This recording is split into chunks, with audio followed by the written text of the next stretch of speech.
നമസ്കാരം. പ്രധാന വാർത്തകൾ.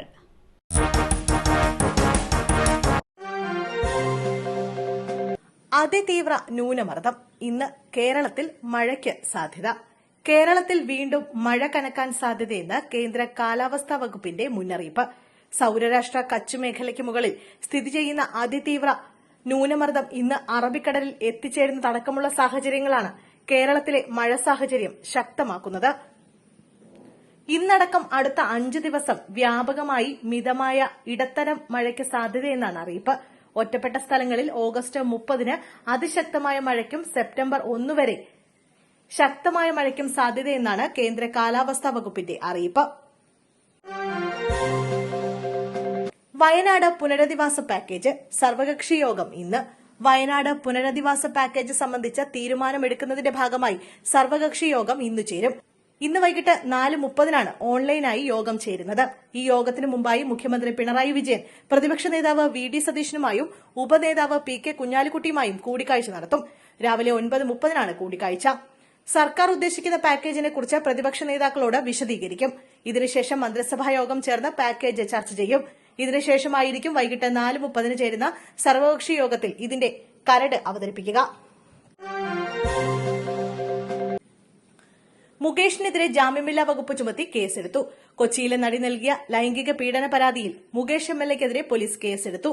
ജാമ്യമില്ലാ വകുപ്പുകൾ പ്രകാരം കൊച്ചി മരട് പോലീസാണ് കേസ് രജിസ്റ്റർ ചെയ്തത്. അമ്മയിൽ അംഗത്വവും ചാൻസും വാഗ്ദാനം ചെയ്ത് നടിയെ പീഡിപ്പിച്ചെന്നാണ് പരാതി. മുകേഷ് എം.എൽ.എ സ്ഥാനം രാജിവെക്കണമെന്ന ആവശ്യം ഉയരുന്നതിനിടെയാണ് കേസെടുത്തത്. മുകേഷിന് പുറമെ ജയസൂര്യ, മണിയൻപിള്ള രാജു, ഇടവേള ബാബു എന്നിവർക്കെതിരെയും 2 പ്രൊഡക്ഷൻ കൺട്രോളർമാർക്കെതിരെയും ലോയേഴ്സ് കോൺഗ്രസ് നേതാവ് ചന്ദ്രശേഖരനെതിരെയും നടി പരാതി നൽകിയിട്ടുണ്ട്. ഇതിൽ ജയസൂര്യക്കെതിരെ തിരുവനന്തപുരം കന്റോൺമെന്റ് പോലീസ് കേസെടുത്തിട്ടുണ്ട്. കൊല്ലത്ത് കരാട്ടെ പരിശീലനത്തിനെത്തിയ 13-കാരിയെ പീഡിപ്പിച്ചു. ദൃശ്യം പകർത്തി. പരിശീലകൻ അറസ്റ്റിൽ. കൊല്ലത്ത് പ്രായപൂർത്തിയാകാത്ത പെൺകുട്ടിയോട് ലൈംഗിക അതിക്രമം നടത്തിയ കരാട്ടെ പരിശീലകൻ പിടിയിൽ. നീണ്ടകര സ്വദേശി രതീഷിനെയാണ് ചവറ പോലീസ് അറസ്റ്റ് ചെയ്തത്. കരാട്ടെ പഠിക്കാനെത്തിയ കുട്ടിയെ പ്രതി പീഡനത്തിന് ഇരയാക്കുകയായിരുന്നു. കരാട്ടെ ക്ലാസ്സിൽ ജോയിൻ ചെയ്തതിന് പിന്നാലെ പതിയെ പെൺകുട്ടിയോട് പ്രതി അടുപ്പം സ്ഥാപിച്ചു. തുടർന്നാണ് കുട്ടിയെ ഇയാൾ ലൈംഗിക പീഡനത്തിന് ഇരയാക്കിയത്. പീഡന വിവരം പറഞ്ഞ് ഭീഷണിപ്പെടുത്തി പെൺകുട്ടിയുടെ വീട്ടിൽ വെച്ചും ഇയാൾ ലൈംഗിക അതിക്രമം നടത്തി. ഈ ദൃശ്യങ്ങൾ മൊബൈൽ ഫോണിൽ പകർത്തുകയും ചെയ്തു. കുട്ടിയുടെ പെരുമാറ്റത്തിൽ വ്യത്യാസം പ്രകടമായതിനെ തുടർന്ന് രക്ഷിതാക്കൾ നടത്തിയ അന്വേഷണത്തിലാണ് പീഡന വിവരം പുറത്തറിഞ്ഞത്. പിന്നാലെ പോലീസിൽ വിവരമറിയിക്കുകയായിരുന്നു.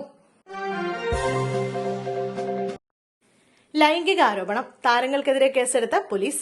നടിയുടെ പരാതിയിൽ നടന്മാരായ മണിയൻപിള്ള രാജു, ഇടവേള ബാബു, ജയസൂര്യ എന്നീ നടന്മാർക്കെതിരെ പോലീസ് കേസെടുത്തു. എറണാകുളം നോർത്ത് പോലീസാണ് ഇടവേള ബാബുവിനെതിരെ കേസെടുത്തത്. അമ്മയിൽ അംഗത്വം നൽകാമെന്ന് പറഞ്ഞ് പീഡിപ്പിച്ചു എന്ന പരാതിയിലാണ് കേസ്. ഫോർട്ട് കൊച്ചി പോലീസാണ് മണിയൻപിള്ള രാജുവിനെതിരെ കേസെടുത്തത്. ഇവർക്കെതിരെ ബലാത്സംഗ കുറ്റം ഉൾപ്പെടെ ചുമത്തി. അതേസമയം ലൈംഗിക അതിക്രമം കാട്ടിയെന്ന നടിയുടെ പരാതിയിൽ നടൻ ജയസൂര്യക്കെതിരെ തിരുവനന്തപുരം പോലീസ് കേസെടുത്തു. തിരുവനന്തപുരം കന്റോൺമെന്റ് പോലീസാണ് ജയസൂര്യക്കെതിരെ ജാമ്യമില്ലാ വകുപ്പ് പ്രകാരം കേസെടുത്തത്.